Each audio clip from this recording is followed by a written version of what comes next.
তার নেই, কিনতে পারেননি। তানভীর মুখ করে চাইছিল বাইক কিনতে।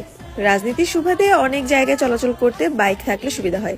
বাবা মোজাম্মেল খানকে বলেও ছিল সে, কিন্তু বাবার এক কথা, তোর বড় আব্বু বাইক পছন্দ করে না, তোর দরকার পড়লে তুই একটা গাড়ি সবসময় ব্যবহার করিস।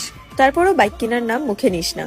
আবির বাড়ি ফিরেছে 24 ঘন্টা হবে হয়তো, এরই মধ্যে বাইক কিনে ফেলেছে। এর পরিণাম কি হবে তা ভেবেই ভয়ে আটকে যাচ্ছেন বাড়ির 3 বউ। অষ্টাদশীর হৃদয় কাঁপছে, কেমন জানি অস্থির লাগছে সবকিছু। পরিচ্ছন্ন নয়নে তাকিয়ে আছে রুমের জানালার দিকে, দৃষ্টি তার অসীম দূরত্বে। কি যেন কি ভাবলো, কতক্ষণ হঠাৎ ঝলমলিয়ে উঠলো। মেঘ সঙ্গে সঙ্গে চোয়াল শক্ত করে নিজে প্রশ্ন করলো, বাই এনি চান্স আমি কি হিটলারটার উপর ক্রাশ খেয়েছি? শ্বাস ঝেড়ে নিজের মাথায় গাঁটটা মেরে মেঘ বলে, ছি ছি মেঘ, ছি, কি সব ভাবছিস তুই?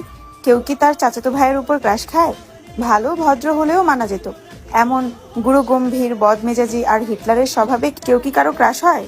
যে ছেলে 10 বছরের মেয়ের গায়ে হাত তুলতে পারে সে আর যাই হোক আমার ক্রাশ হতে পারে না, এটা ভাবতেই মেঘের বুক ভেসে আসে কষ্টে। নিজেকে স্বাভাবিক করতে মোবাইল হাতে নিয়ে কল করে মেঘের সবচেয়ে কাছের বান্ধবী বন্যাকে। প্রথম কল দিতেই রিসিভ হয় কল।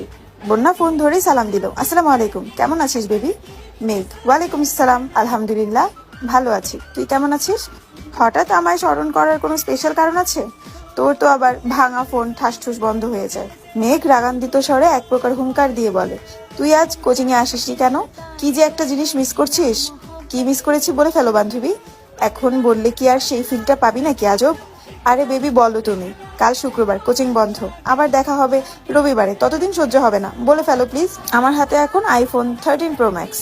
মেঘের কথা বন্যা এক বিন্দু বিশ্বাস করেনি, হেসে উড়িয়ে দিয়ে বলেছে, এখন বল, একটু পর বলবি 14 প্রো ম্যাক্স কিনতে যাচ্ছিস, যাকে তার ভাই একটা আধা ভাঙা ফোন দিয়েছে ব্যবহারের জন্য, দিনে 100 বার বন্ধ হয়ে যায়, তার হাতে নাকি আইফোন। তুই কি ঘুম থেকে স্বপ্ন দেখে উঠলি নাকি?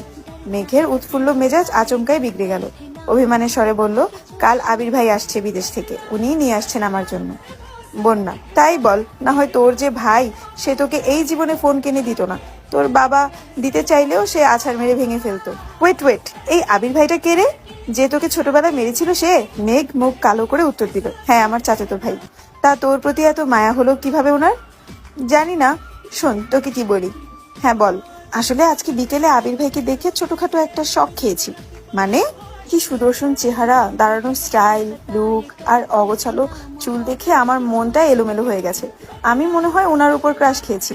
মুখ ফুলিয়ে শ্বাস ছেড়ে একটু ধাতস্থ হয়ে গুরুগম্ভীর স্বরে বন্যা বলল, তোর মাথা ঠিক আছে মেঘ?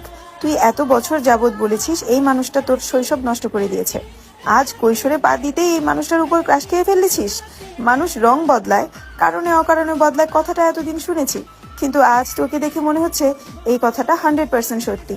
না হয় যাকে এত বছর শত্রু ভেবে এসেছিস আজকে তার কথা অবলীলায় বলে যাচ্ছিস। বাহ মেঘ বাহ।